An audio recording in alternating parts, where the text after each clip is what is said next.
So Mark, where do you think we've lost our way in terms of evangelism in Australia? Yeah,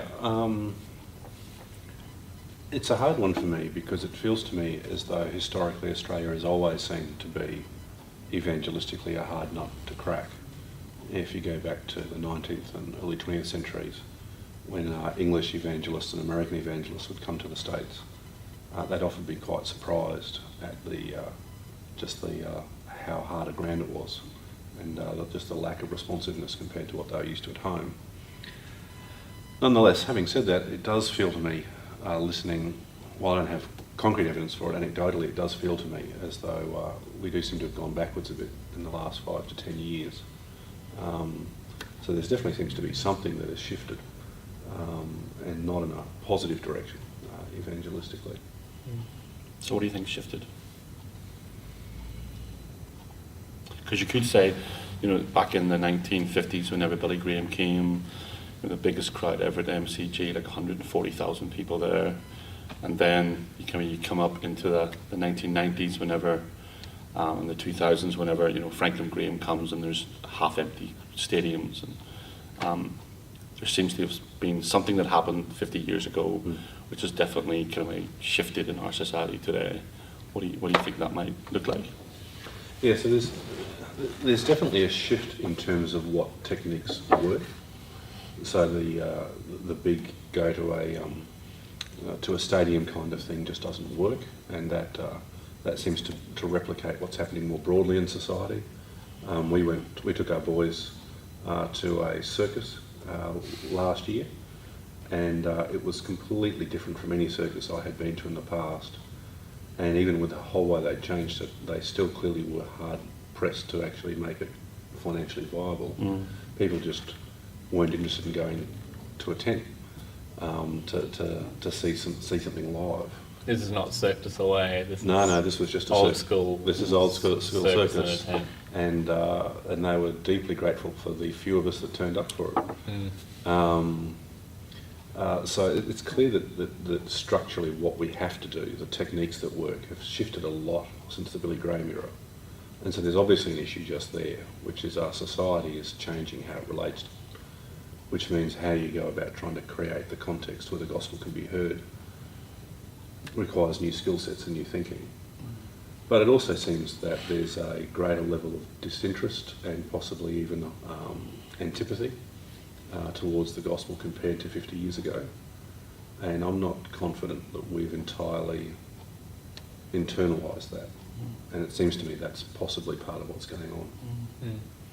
So in some ways, do you think people in society, and especially in Australia, do you think they have lost confidence in the church?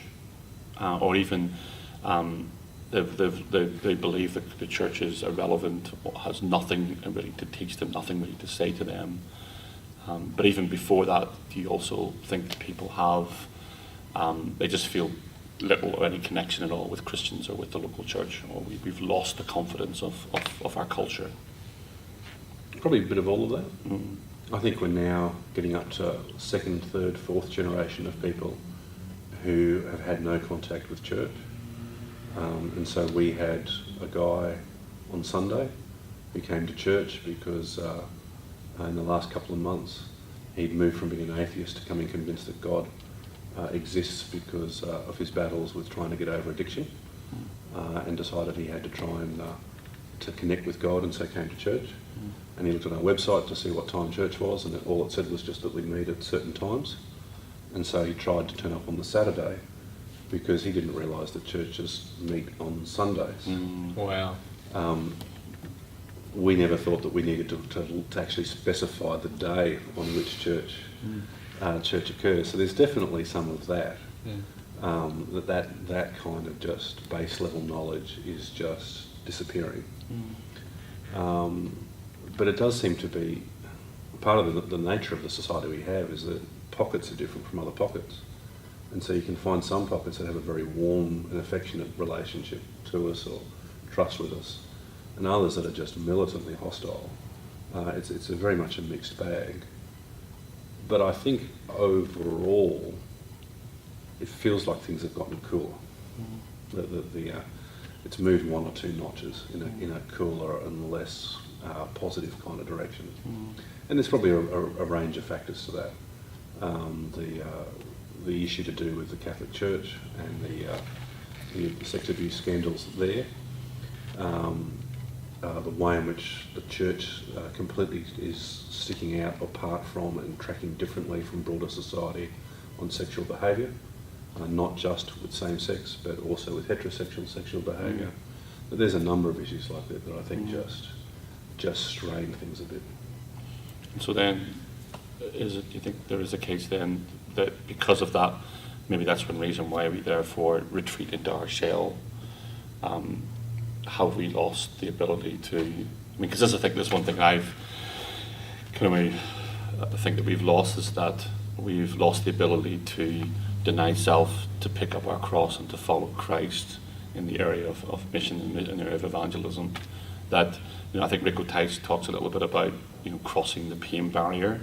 That in order to reach our culture today, we've got to be prepared to cross that pain barrier in reaching people for Christ. Like there's a pain that's involved in actually doing that. It almost seems as though in the past there was less at stake in terms of sharing your faith, and as the society has grown cooler to Christianity, Christians haven't grown in their boldness to actually share their faith. And so I think maybe part of the problem is the fact that the church hasn't responded to the times. As the world progressively gets more hostile, we actually need to become stronger and stronger in our faith and convictions, whereas we've just been operating almost on a mindset from the past, like we live in culturally safe Australia. And I think there is an addiction there. I think there's an addiction to comfort and to pleasure and security that I think that we've kind of bought into a little bit. So I was speaking at church a couple of weeks ago about the three different kinds of churches and thinking about evangelism. And you've got the church that's full of activity, like in a rowing boat. We're kind of in a rowing boat. We're kind of putting all this activity into doing things. And yet the rowing boat's actually sitting on the mud flat, and the waves of the culture have kind of moved on. But we're chucking, our fishing lines off the edge, and they're just hitting the mud flat and not catching anything. But at least we're putting the effort in. We're trying. We're doing something. And then I think you've got the big cruise liner ships that kind of offer the programs for everybody, and it's very comfortable and very easy, and it just sails through the waves really gently and softly and easily. And there is some fishing taking place on the cruise liner, but it's kind of tossed off the side with a martini in the hand, and there's a couple of fish being caught. But it's done while the majority of people are just enjoying the comfort and the ease of being in the cruise liner. And then you've got the third ship, which is the fishing trawler that has the blood and the guts all splattered all over the deck. And it's made for fishing, but to go fishing on that trawler, you've got to kind of go through 50 feet waves to actually get to where the fish are. And I was kind of asking village church and saying, hey guys, what ship do you want to be on? And like anybody, we all want to be on the big cruiser. It's just it's easy, it's comfortable. But then I said, like, just before you get onto the ship, you're on the dock, and there's a sign from Hebrews 13 that says, "Let us go to him outside the camp, bearing the disgrace that he bore." And on the basis of that verse, what ship do you get on? And people will say, "Oh, okay, we should get on the fishing trawler." But getting on the fishing trawler, it's hard. It's hard work. There's blood, there's guts, there's pain, there's hard work involved. But I think the beauty of it is there's excitement and there's life and there's vitality there on the fishing trawler that you hit the fit. You think about the movie Perfect Storm and stuff. You just hit these like massive waves, But that's where the fish are, and that's the pain you've got to go through to actually get to where the fish are. But I don't think we're prepared to count that cost, because I think we're almost addicted to leave the little rowing boats and get on the big, the comfort of the cruise line. So do you think churches in Australia are characterised as cruise liner kind of churches, like most of the people just My sitting on the concern bench? is that in 5 to 10 years' time, all that we'll have left in Australia are cruise liner ships. Right. That's one of my concerns, is that we'll keep making the move to whatever is comfortable and easy for us. And that's my concern, that in the next 5 to 10 years, that's all we'll be left with. So how do we transition then from cruise liner ship to fishing trawler? Like, how does that mentality shift in a church? Do you want to answer that? I'm Irish and I talk too much, and this is the strongest bone in my body, so I'll let you answer that before I say anything. Thank you. I think, so Because nobody wants, I think, in our bones, we gravitate towards pleasure and comfort. We take the path of least resistance. no, not everyone does. Lots of people actually respond well to a stirring call to arms. That's true. Not everyone is just simply motivated just simply by increasing pleasure and decreasing pain. Some people are motivated by a deep sense of meaning or purpose or being part of something. But if you've been in a situation where there is a certain amount of discouragement, where it feels like for decades we've gone backwards, and where for many churches they're trying to stem the losses, you most naturally set up church where it's easy to buy in. There's almost no reason for you to leave, but you're nudged to stronger and stronger levels of encouragement if you're prepared to buy into them, which is a model almost all our churches use. And using that model, we then try to be mission-minded with that core group that are kind of this decade or these couple of years is kind of in place. My impression is that churches that are in contexts where it's much harder in their relationship with society don't use that model. There is a far more clear buy-in up front. There's far more expectations on you if you're going to be part of the church. And if you fall below those expectations, it's policed, and you're either moved out of the church or you're moved into a second-class citizenship within the church, which is very harsh. And we look at that and go, it's very ungracious. But I suspect sociologically there's a reason for it, which is that the model we've been using is a model that works if you're looking for just small incremental steps for people to come in, but as the cost begins to ramp up, it has to be worth something to buy the cost. The group has to be worth something, and the group has to have a certain amount of identity and a certain amount of actually living it out to be able to support each other in doing the high cost thing. A low cost church can't support high cost mission. And if evangelism is becoming higher cost, the church, I suspect itself, has to become a higher cost church in order to be a higher reward church to support that kind of, to use your term, courage. I'm not sure our current model can actually do it. So we need a stronger call to arms then.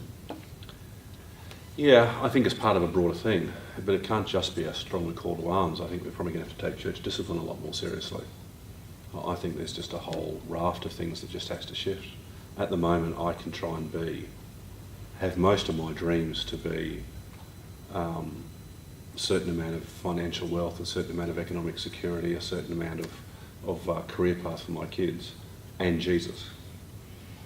But if society is increasingly moving to the point where, in order to be serious about Jesus, I may have to accept, in some cases, that I lose some of those things, that has to create a completely different shape to things. And if church is going to support that, church has to start looking differently to what it looks like now. What are your thoughts on that? But Mark, you're not making people feel guilty now? Am I? Well, I think that's I think what often happens is that a call to arms, I think, in our culture can sometimes mean people can sometimes interpret that as being, oh, you're making me feel guilty, or even if you use the word repentance, call people to repentance. Sometimes people think, oh, you're just making me feel guilty. Yeah, okay. That's the way that some people can kind of go. Sure. I mean, For me, I think guilt is of marginal use in church contexts. I think we use it far too much in our preaching and the like. I think the Gospel's there is designed to remove guilt, and so it's a fairly marginal, useful thing to reintroduce guilt back into things. So for me, talking about a call to arms and the like is not primarily trying to say, make people feel guilty that they're not trying hard enough. It's almost in a sense the exact opposite. Those in whom the Spirit moves, whether they realise it or not, they want to be faithful, and they're internally frustrated with where they're at. It is more trying to give them a clear sense of the path that actually faithfulness looks like in the changed context, and then just a bit of a, well, let's get on with it kind of thing. It's going to be hard, but let's move that way. I think it can be done without much or any use of guilt. I think the guilt is there because we find it easier to get short-term results out of using guilt, rather than actually being the call to arms itself. Because it's not all doom and gloom. I mean, I think when we are called to faithfulness and to follow Christ in this area of evangelism mission, and realise, in many ways we are now at the fringe, on the edge of our culture, that's where we shine best as Christians, like living differently from the society that we live within. Well, yes, one of two things happens when that happens. Either we die and God has to repot a work from elsewhere in the world back into that context, or we shine. It is a test, and in the test, either faith is proven to be real, or the candlestick goes. So I don't think it's not always positive. The church sometimes collapses on the edge, but more often than not it doesn't. I agree. And I think one of the advantages we have is in Australia, most of the people we have in church, their faith means something to them. There hasn't been a lot of social payoff to be a Christian for a long time. And so even if Christians, we're frustrated at times with our progress in certain areas and the like, on the whole we are dealing with people for whom there's a tenaciousness and a bloody-mindedness about their faith. Even if they're not kind of kicking goals, they are holding on, and they've held on when there's been good reasons to let go. And so I think we've got something here that can be worked with, which for me is the reason for is the reason for positiveness in the whole thing. Yeah.